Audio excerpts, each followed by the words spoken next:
Hi friends. Happy Tuesday. How's everyone's week going? How's everyone's weekend?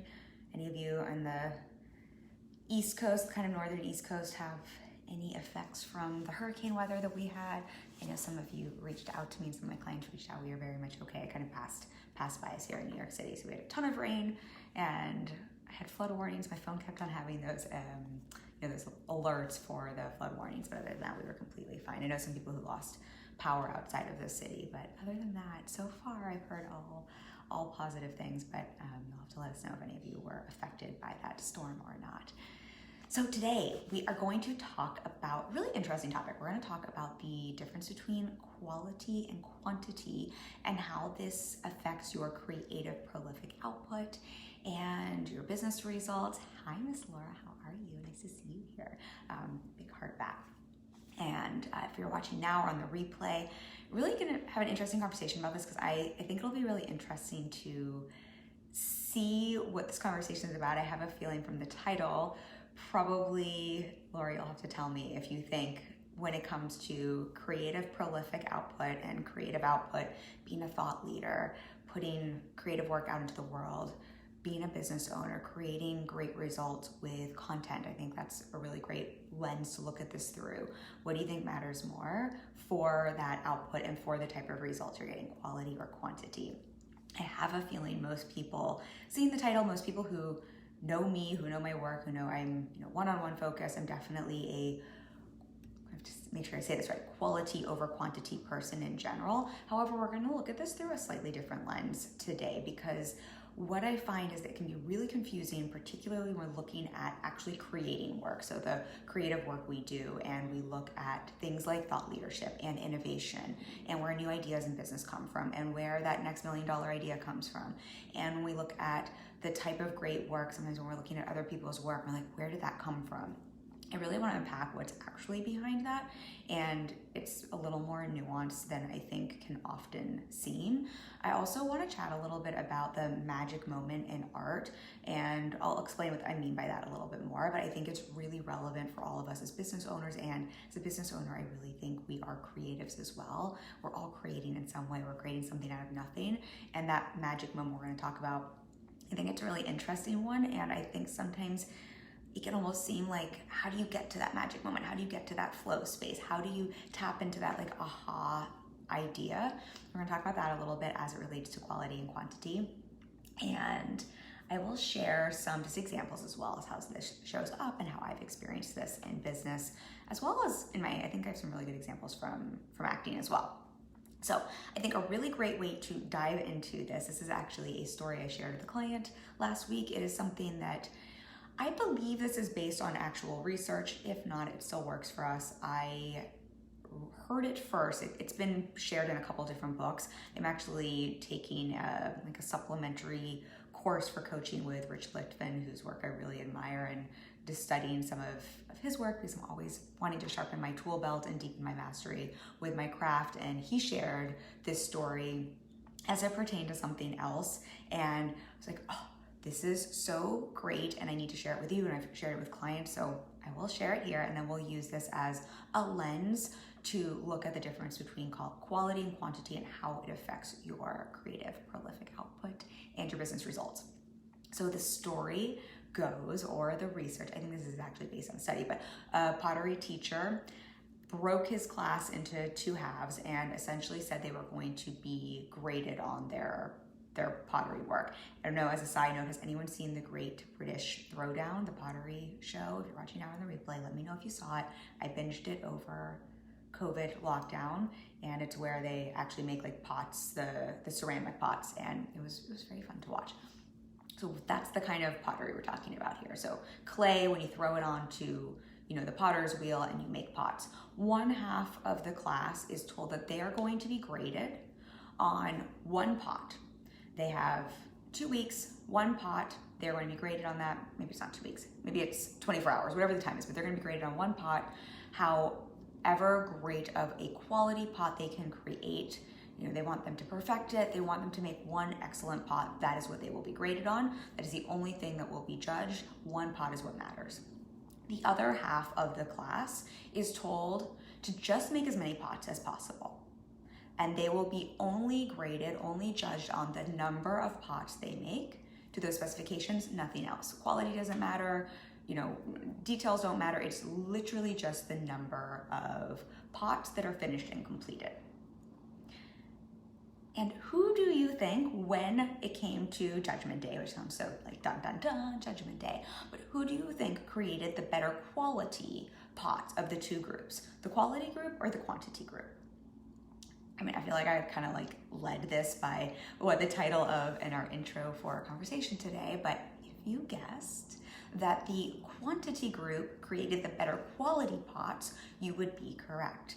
And I think it's just such a great illustration of the way we get things twisted. Of course, we often want to give preference to quality. Quality, if you're a business owner, if you care about your clients, if you care about your work, if you care about your clients' results, if you care about your personal results, which I know if you are here, if you're watching on the replay, you do, I do.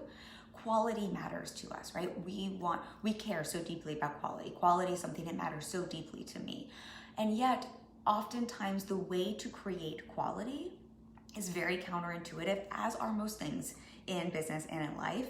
And it's really easy for us to think the way to create quality is by focusing on quality and focusing on perfection and putting all that pressure on, get one ceramic pot, get one piece of content, get one business offer, get one thing really, really great. Make this as amazing as you can, and that's how you're gonna have epic quality. And what we see through this story, and I'll give some examples how I see this show up for clients, how I've seen this for myself, what we really see is the way to create quality. Quality, yes, that matters, but the way to actually create the most quality is to stop trying to create epic quality and to focus on quantity and prolific output for the sake of getting into the motion of doing, and honestly not even to think about the quality. And through that, what happens is you release the pressure, you let go of the perfectionism, you let go of the trying and the proving, you let go of all the constructs that pop up in all of our human brains and get us in our own way when we're trying so hard for quality. And through the sheer act of doing and creating as much quantity as possible, and again, this is not like do for the sake of doing and like just create as much shit as possible. And they did not say create a bunch of ceramic pots that don't fit any specifications and burn yourself out. That wasn't what the specs there were. But through the act of doing and through the act of creation, that is where quality is found. That's where quality is created. We're going to talk about the magic moment. That's where the magic moment is found. And so I want to bring this here today because one of the biggest ways I see entrepreneurs get stuck, and something I chat about with clients so much, and way I see business owners get in their own way all the time, is having this ass backwards and thinking the way they're going to create epic success in their business, the way they're going to have an awesome piece of content for Instagram. Let's say you're doing reels, the way they're going to have amazing reels. Let's say you want to create a podcast, the way to having an amazing podcast, the way to having live streams feel really great is to work on quality and perfecting that reel, that post, that podcast, that live stream. And the problem is when you do that, what happens? You sit around perfecting and perfecting and tinkering and tinkering. And not only do you not create quality, you actually sabotage yourself and the very things needed to create, to be able to actually create the better quality for yourself. Because through the act of doing, through the act of throwing perfectionism to the wind, through the act of kind of not trying as hard, and I'm gonna explain what I mean by that. I have a example from my acting days that I think will make more sense, because that doesn't mean don't give a fuck or anything like that, but there's a difference there when we're talking about flow with creative work. This is actually how you deepen your mastery. This is actually how you learn and grow and evolve, and it's through this that epic work is created. It's also just the nature for anyone who's a business owner and anyone who is a creative and a creator. By the sheer definition of what it means to create quality and best and great work, not everything can be the best, right? We have to have varying degrees of work. And so I think there's something to just like normalize that when you create a larger body of work. But I know if I put out 7 posts for the week or 10 posts for the week or whatever we have going out, like one of those is probably going to be the one that really, really speaks to someone. but that doesn't mean those other posts aren't valuable. Like one of those might be my super quality posts, but that doesn't mean another one doesn't help someone or give someone an idea. And that really great post probably was because I wrote 5 other ones and got into a groove and was able to get to a place where that last post, came out as the better quality post that sort of popped and got the most, engagement online. But again, that doesn't take away from those other pieces of content, which says nothing to speak for what the value of having some of that quantity does in terms of touch points for your marketing strategy. That's almost a whole nother conversation. Laura says, I love this. So true. I'm so glad this resonates with you. Thank you.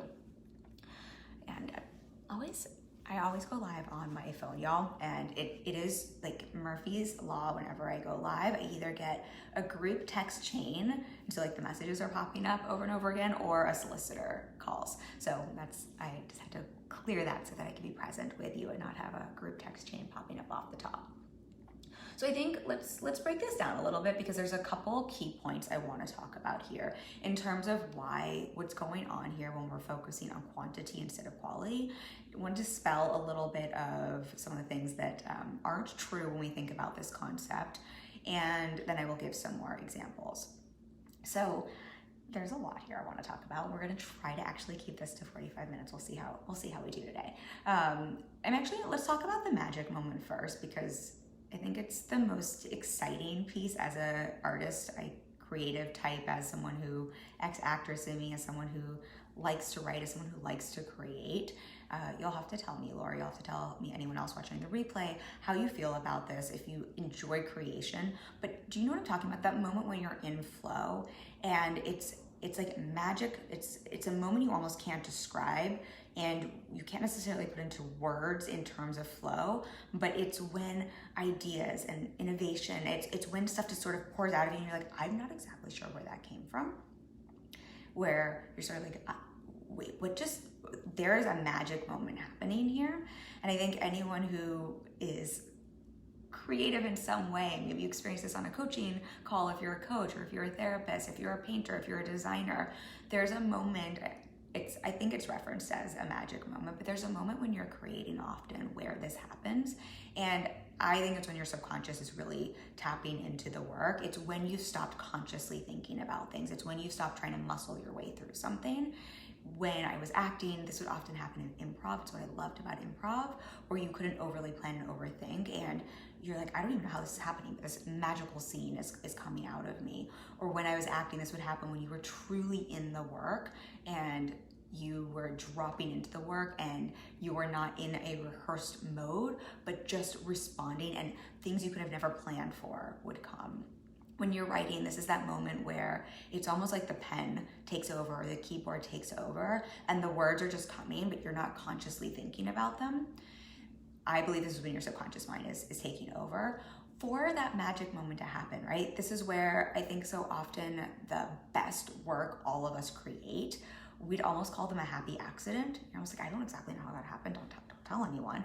I don't really know how that happened. And what I would say with a happy accident, when we think about work that way, it's not so much that it's an accident. I think there's actually a little bit of science to this and a way you can recreate this. It just feels like a happy accident because it's the moment when you go from conscious to subconscious, when you get into flow, when you stop pushing and trying so hard, when you stop trying to think your way through something, which is sort of the opposite of when you're in perfectionism or when you're trying so hard to create quality.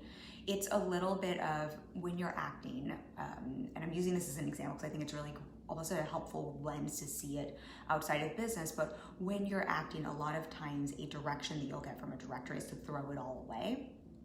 And what that means is not throw it away literally. They mean essentially stop trying so hard and to just be in the moment and just kind of throw the words away and be conversational, because when you throw it all away and you stop trying so hard, that's when the magic moment happens. That's when you tap into the flow we're talking about. That's when kind of get out of your conscious thinking, trying, doing, prefrontal cortex. It's like thinking 3 steps ahead and trying to plan and trying so hard for great quality or a great scene in this case to try to almost hit a mark.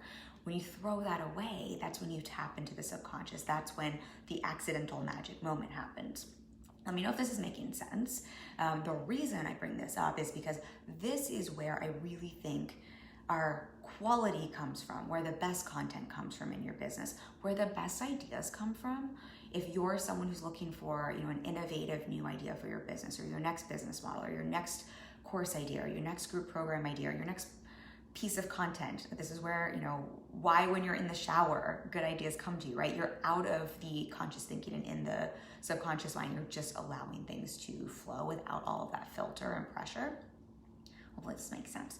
Which is why I believe quantity can actually be such a brilliant way to tap into that magic moment, which allows for quality. Because when you're just focused on quantity, and again, we're not talking about burnout or doing for the sake of doing, or like just create as much shit as possible. That is not what I mean by when I say quantity. But what I mean is creating and getting into the mode of creation for the sake of creation, and really focusing more on, can I get stuff out there? Can I get ideas out into the world? Can I get content out in the world? Can I put things out into the world without so much pressure and focus on the quality? That's when you allow yourself to get out of conscious brain and into subconscious, because it's almost like you're just trying to get these things done. You stop trying and thinking so hard, and that's where those magic moments are found, I believe. But I think that's also where, this kind of goes back to what I talk with clients a lot when they're looking at, I want to find my idea to scale, or I want to find my next creative idea, or I want to find my next content idea, or I want to find like that next big thing I'm going to put out there. This is quite honestly the process I used when I was thinking about how I wanted to scale, even where the podcast came from. It didn't come from sitting around trying to think of what's that next thing I'm going to do. What am I going to have a podcast about? What is like the best idea ever? What's the best idea ever for scaling? I didn't just sit there and like put pressure on coming up with like one quality idea. It came from kind of not caring about quality and just letting myself ideate and looking at quantity. Of exercise I will sometimes give to clients and that I will practice myself from time to time is literally just practicing coming up with ideas, like 10 ideas a day. Because if you come up with 10 ideas a day, honestly, they're not all going to be great, but you get into this whole idea that through quantity, you tap into quality. And through quantity, you also stop trying so freaking hard and you release the pressure. And when you release the pressure valve, again, you allow yourself to get out of your own way. You allow yourself to stop trying so hard to find the quantity, which is where that perfectionism comes in, which just stops ideation. It stops innovation. And you open up that, it's like a quick pass into your subconscious so that those different ideas can channel. If you're someone who's really spiritual, right? This is how you can tap into your higher self with more ease, or get creative downloads from, I have a client who's writing a book right now and it's all through creative downloads. But one of the reasons she's able to get those creative downloads for this book is she's been writing, I think for the last, she messaged me today, for like the last 7 days, she's been on like a writer's, like in-depth, just like writing nonstop. That's quantity. That is quantity that is allowing that creative flow, that magic moment to happen. It's not because she sat around for 7 days, just kind of meditating, waiting for the perfect, piece of book to come to her. If you look at anyone who is putting out prolific content, who's innovative, who's got great ideas, who's got a business you respect, who's got content you respect, someone who's an author, if you respect their work, someone who's putting out great, if you watch TV shows, someone who writes TV shows, what you'll start to notice that all of those creatives have in common, all of their great work, behind that is a ton of mediocre work, because they're constantly creating. They're constantly creating quantity, and through that quantity, quality is found. Sort of like what I was saying, I've put out a post every single day for the last, 5.5 years. I think all my work is great. I mean, I love the stuff I put out, but if you look at all of those, right, there's a handful that are like the super quality posts, but I have to keep creating for those quality posts to come out. If you look at any brilliant author whose book you've like sat and like held and cherished and read 5 times, I guarantee you there are probably thousands of unpublished pages or work that they've been putting out all the time. I mean, that's going to be the case for anyone. Mary says, yes, true. It's kind of like a bit of a backwards thinking though, because we see great work. And I think it's so easy if we think too, well, we care about quality. we're business owners. Of course we care about quality. And so I think almost when you think about that, then it gets to be a mindfuck, because it thinks, well, then I can't focus on quantity if I'm focused on quality. And I think what I want to offer here is, it's not so much that we're saying, again, that we don't care about quality. We're saying the path to quality is often through quantity. And again, I'm going to say this 800 times. We are not talking about burning out. We're not talking about, just like create as much as possible and like burn yourself out or anything like that. But really through the act of doing is where the magic moments are found. And that's where really epic creative work and results and those innovative ideas come from. My podcast idea, if you could see my phone, I have the notes section in my phone. What I was talking about with the different ideas, I really practice this. Anything I bring to you, I like walk my talk, I practice what I preach. I'm either doing this myself or I'm supporting clients with the stuff I'm telling you. I have thousands, literally thousands of pages of notes in my phone. I've had to upgrade my Apple storage twice because of how much I create in terms of video content, obviously, but also just notes. And a lot of those are ideas that will never see the light of day. My podcast alone, I had a ton of podcast ideas before One Question. They just weren't the idea. But I just allowed myself to not worry about coming up with the perfect idea. I was like, the magic moment will come. The magic idea will come. My job is to just just have ideas. Same with when I was wanting to scale my business. The way I landed on the revenue share model, which by the way, many of you know this, if you've watched and you've heard me talk about this before, but I pay my coach through a revenue share model. This was not like a brilliant new idea I came up with. I was literally in it, but I wasn't clear it was right for me. The way that became clear and right for me, I quite honestly I have pages of ideas, quantity of ideas that I never tested and never saw the light of day, but also a ton of ideas that I've tested over the years. I've tested quite a few things that were okay, but through testing, that's where the quality, that's where the magic moment, that's where the innovation, that's where the aha comes. But I think it's so easy when you just see what happens in the business space is when we're seeing the really innovative things, or when we're seeing the really like the ideas that pop off, or the things that are super successful, or someone's course that is like they have their like core course that they're known for. We think about B School, Marie Forleo's B School. I'm going to use her as an example. She just popped in just because most people know who she is. Whether you like her or not, that's not the point here. If you know Marie Forleo, she has B School. She's had it for like over a decade at this point. Super successful. She's super well known for that. She, before having B School, had so many programs, if you followed her work at all, or if you know her at all, so many different programs, right? She was a quantity person.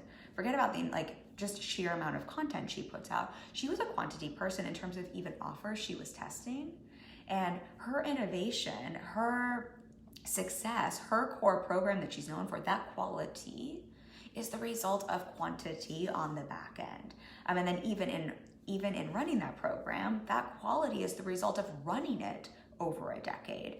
I don't know who's in it, who hasn't been in it, but if you were to look at it now from the first year, I guarantee you it's very, very different. So we can even see the quantity creates quality when you look at, even when you tap into your quality magic moment idea, that aha, it's through that repetition, right, that we create the quality. So we sort of have to be allowing for that and look at things a little backwards, which again allows you to take the pressure off. I think so many business owners are stuck, and they're stuck in the mud, and they're not moving forward because they're waiting for quality. They're waiting for quality first.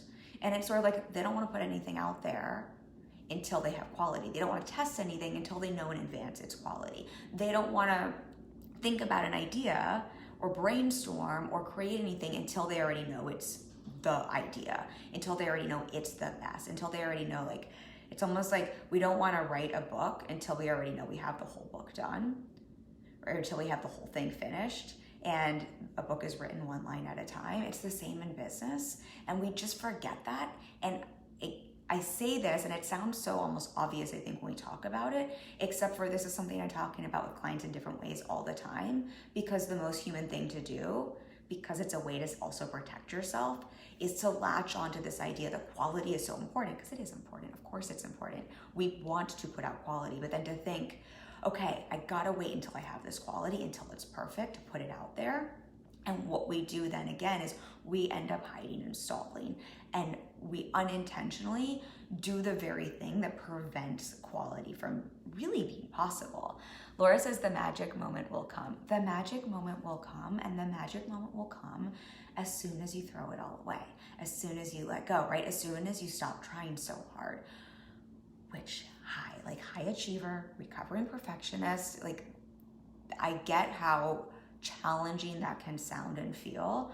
I will tell you though, I think I'm particularly good at this just from my acting days. The gift of acting is I had to practice for a decade of literally letting go. I don't believe you can do great acting work if you're in your head and if you're trying and if you're pushing.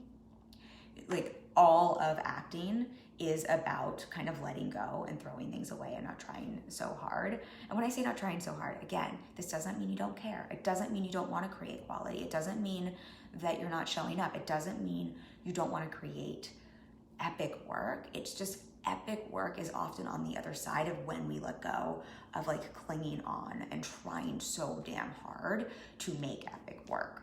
Let me know if that makes sense. Because that's a lot of what we're talking about here. And the act of doing, which is what the quantity piece allows you, the act of doing is what makes all of us better. That's also how we all master our craft, right? It's through the act of doing and through the act of doing and through the act of repetition.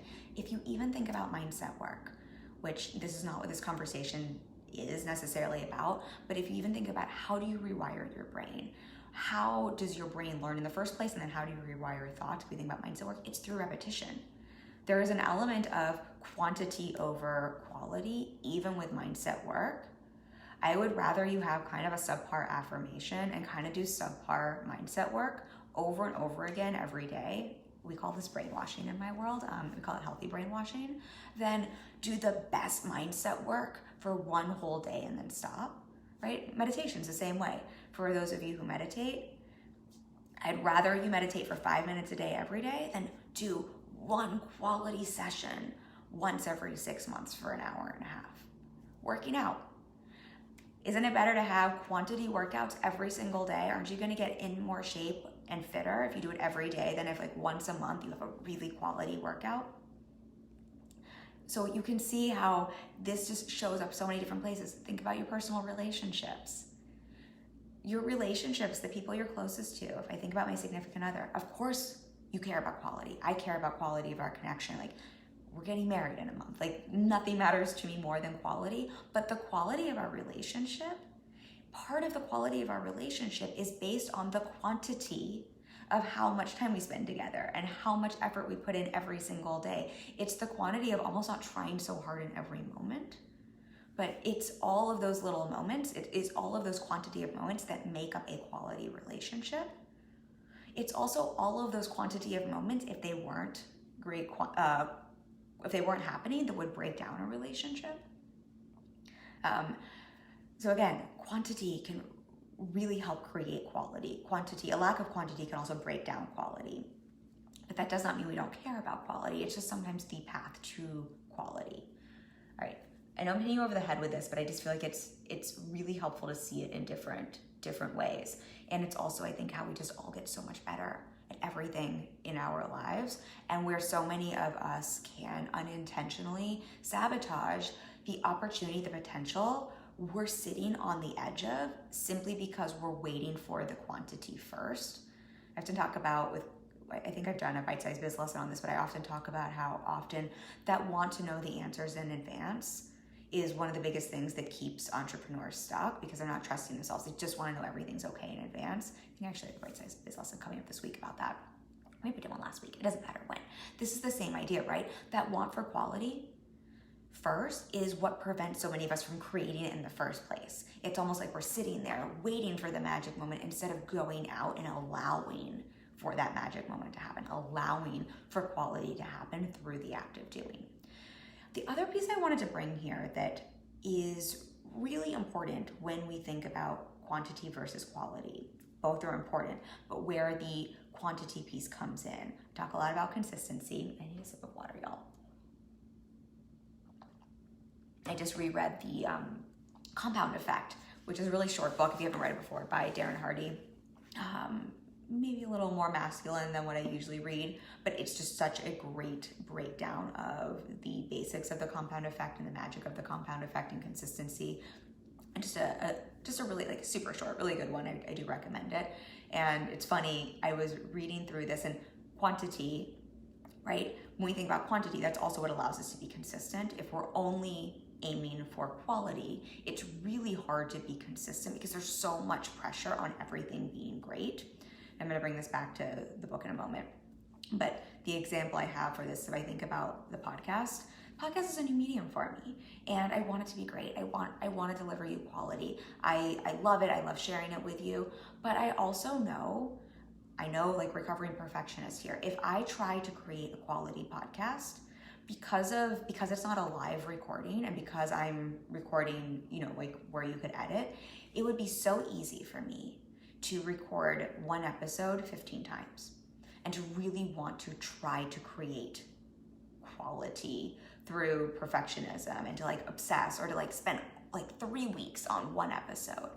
But I know, even though there's resistance around it sometimes, I know the best way to create a quality podcast for you is by just recording a new one and then a new one and a new one, and to not allow myself to try to perfect and to try to create quality, because there's no way I'm going to create that magic moment, that I'm going to get better at podcasting, that I'm going to get better at what like my format and my flow is, that I'm even going to get into flow if I'm sitting there trying to make one episode great. But I'm also not going to allow myself to be consistent and to have the consistency that's necessary for me as a creative, as a creator, to actually get into flow and get good at something, but also for the benefits, the business results on the other side for you, because the consistency is so important when we look at what creates results in business. Mary says, I love that book. It's such a great book.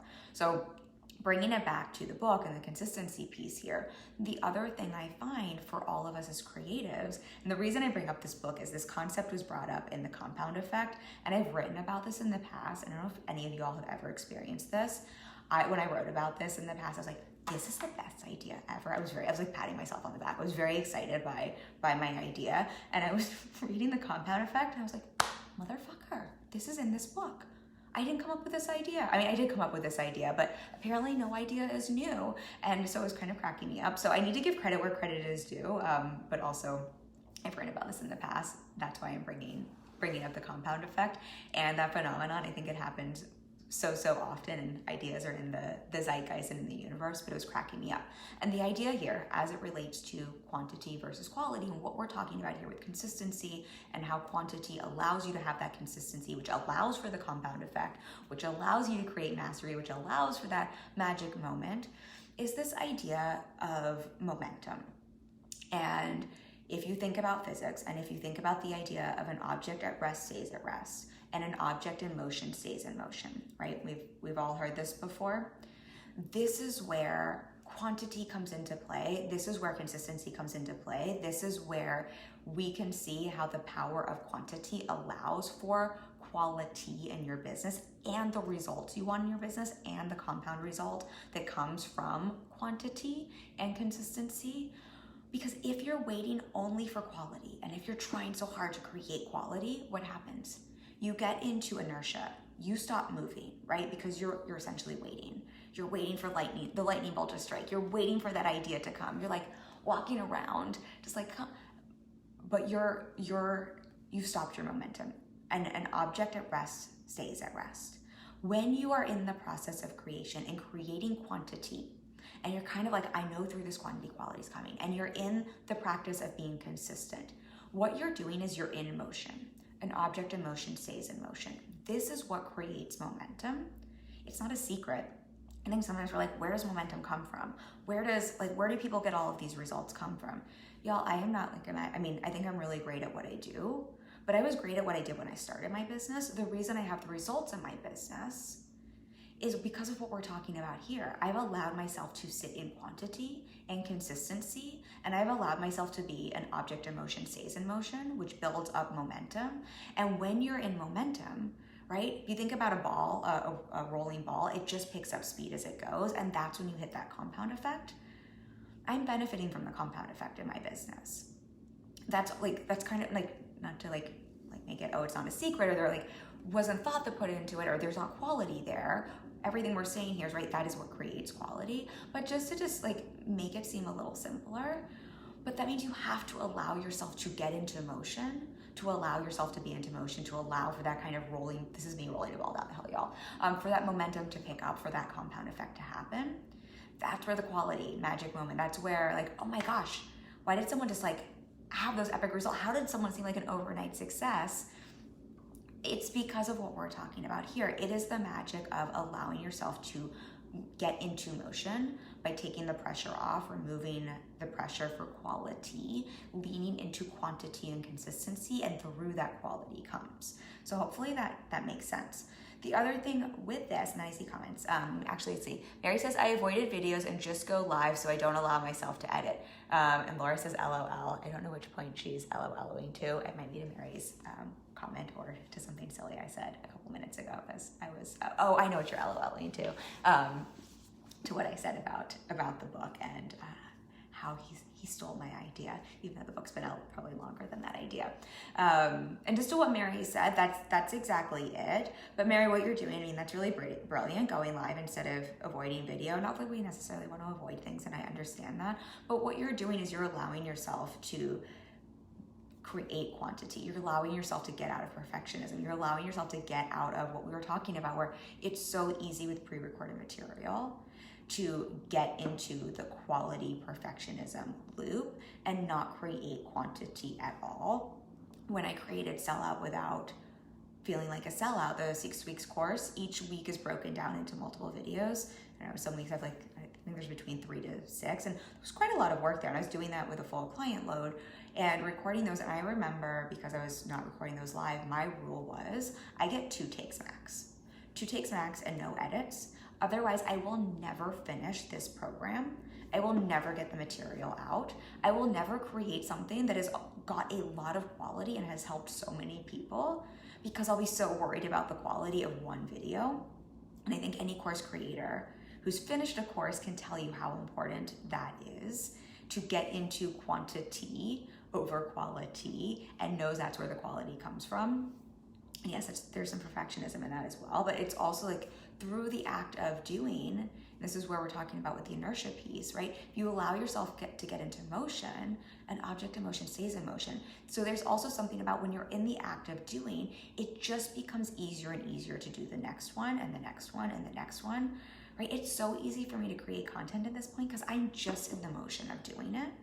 However, if I were to stop, and I was like, okay, I need to like really focus now on creating quality. I've been in business for 5.5 years. Like, now is the time to focus on like quality. And like the way we're gonna do that is we're gonna stop for a little bit and we're gonna like really work on this. What I would literally stop, I would be now a body at rest. Body at rest stays at rest, right? It requires so much more energy and effort to take yourself from rest into motion than to stay in motion, which is just the other benefit of the quality versus quantity versus quality kind of, not argument, but discussion we're having here, which is also why quantity and consistency are so powerful for your business and why they create quality in your business.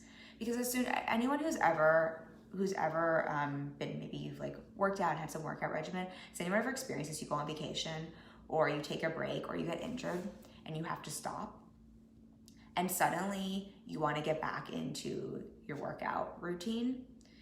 Whether you're a runner or you do yoga, how difficult is what used to be super, super easy to do? How difficult is that first workout?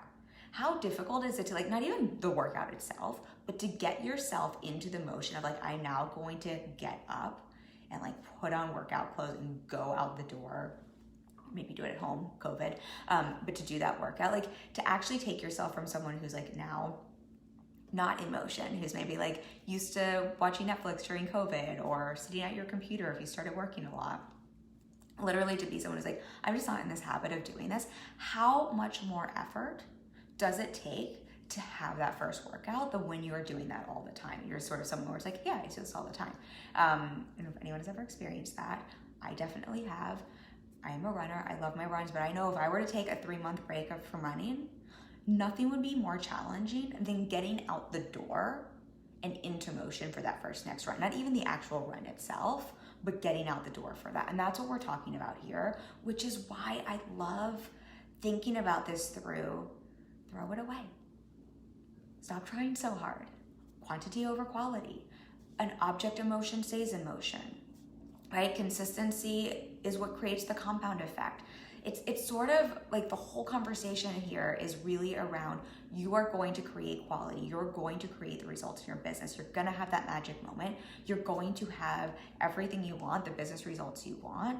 If you can just let yourself show up and quite frankly, just show up and show up and show up and show up and show up.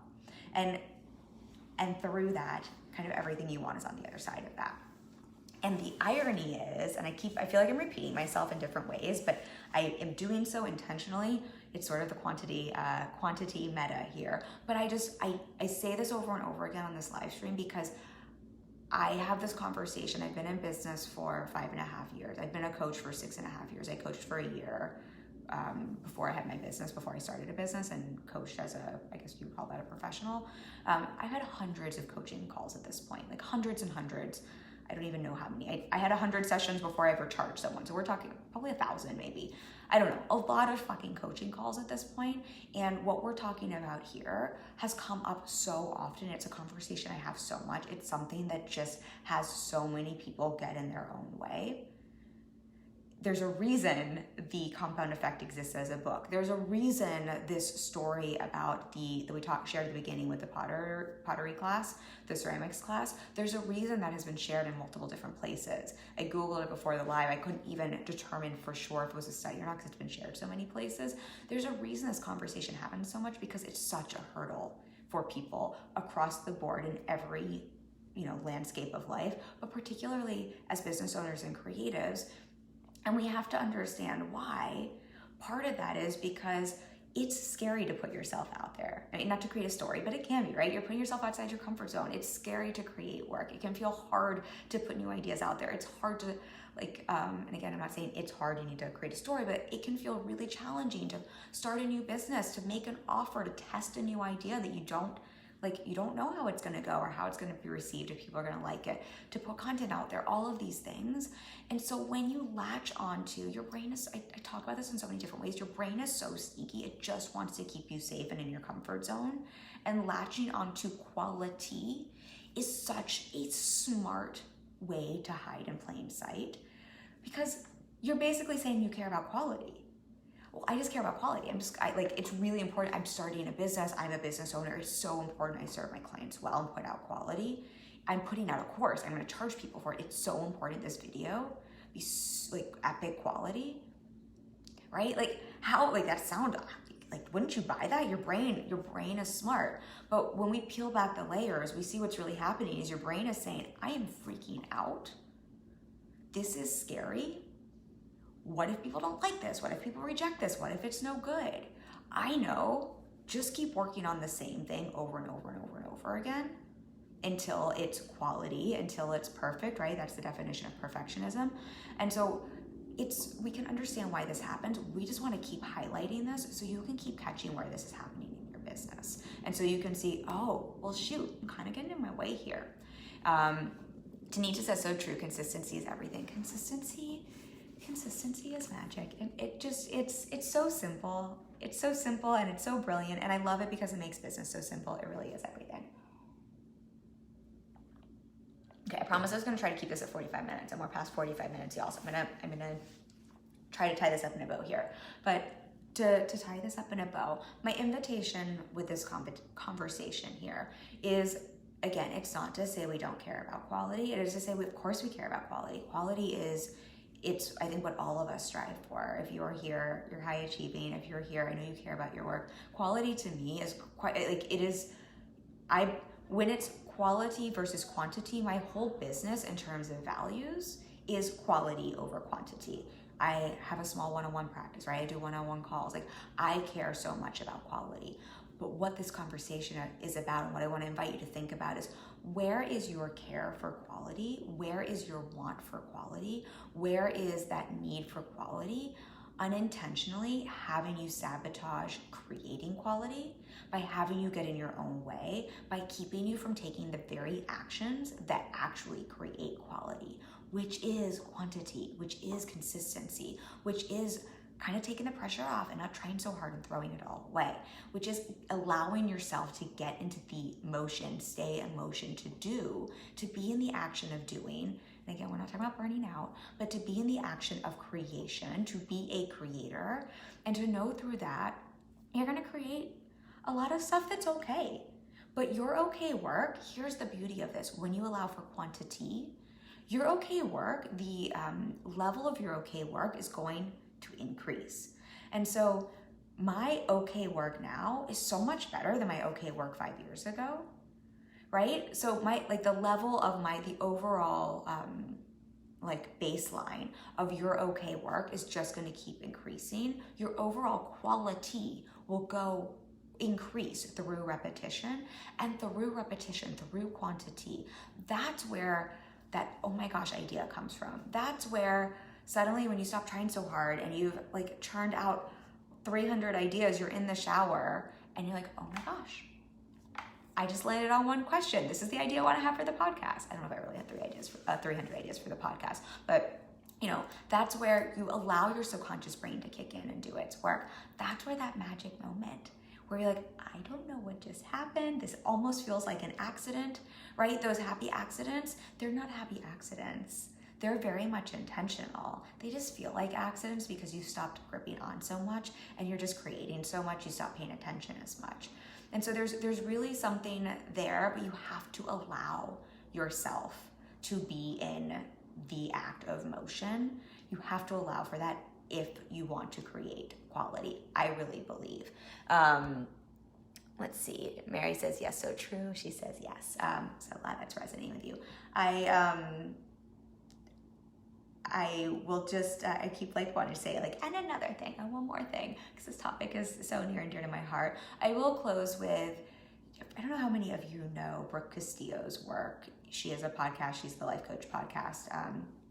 Back in the day, I used to listen to her podcast, and I've definitely shared this with clients before, but she has a great quote that I'm sure I've referenced, but she essentially says that A+ work will keep you broke and B+ work will make you a millionaire.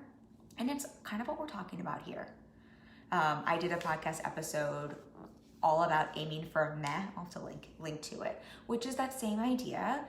It's a phrase my best friend and I used when we were acting. We aimed for meh in our acting careers, not because we didn't care, not because we didn't want to create quality acting work, but we knew as soon as we aimed for meh, we would stop trying so hard and we would stop getting in our own way and we would stop waiting for the perfect scene and we would stop, over rehearsing things. And if you over rehearse things, you kill the magic really quickly. And it just allowed us to run at things and to put ourselves out there and to fail forward and to try something else. And through that, we booked work and we got better. And, I got to go to South Africa and film a film there and do a dozen commercials, and all of that work was the result of quantity creates quality, not quantity versus quality, but quantity creates quality. Running at things, B+ work will make you a millionaire. So it's all that idea together, and it's why if you're a client of mine, I probably sometimes frustrate you when I lovingly challenge you not to, study the thing you want to do again, or get another book on the thing you want to put out there, and to, work something you're working for the umpteenth time, and I challenge you to just start putting it out there before you feel ready. This is why. Because through quantity, that's how you create your quality. That's how you take the pressure off, and it makes the ride a whole lot more fun. So I hope this was helpful for you. Check in with your business, see where you might be unintentionally sabotaging your quality, your success, your business results, your path to $1 million, your path to your next $1 million idea.